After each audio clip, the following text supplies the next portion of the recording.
mets mon café dans le four, dans le tambour, puis ça va commencer à tourner.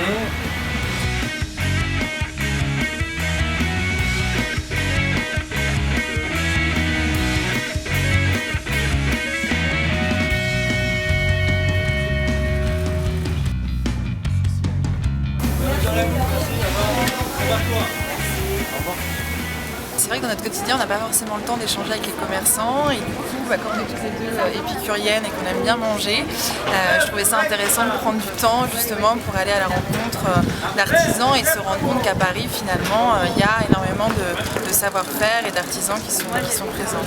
C'est l'histoire du produit qu'on recherche.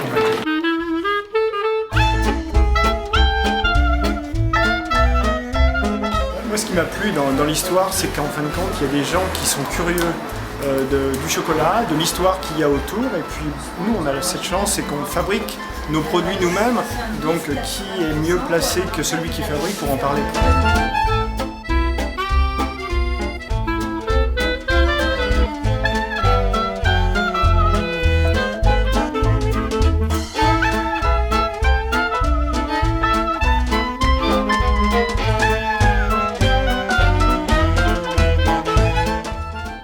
Très rapidement, pendant ces parcours, on se rend compte que c'est l'histoire aussi de l'artisan, la personnalité de chacun, qui va aussi donner toute sa valeur et une dimension supplémentaire encore à la dégustation.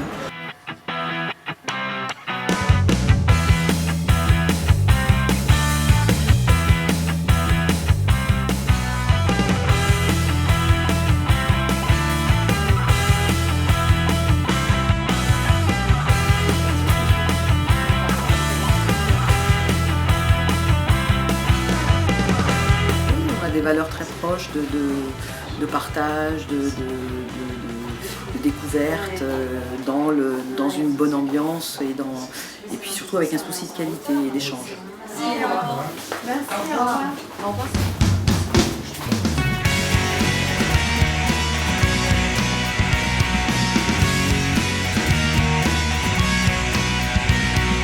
Aujourd'hui, quand vous buvez un vin, tous les raisins ont des racines américaines et des branches qui dépendent après de ce qu'on a greffé dessus.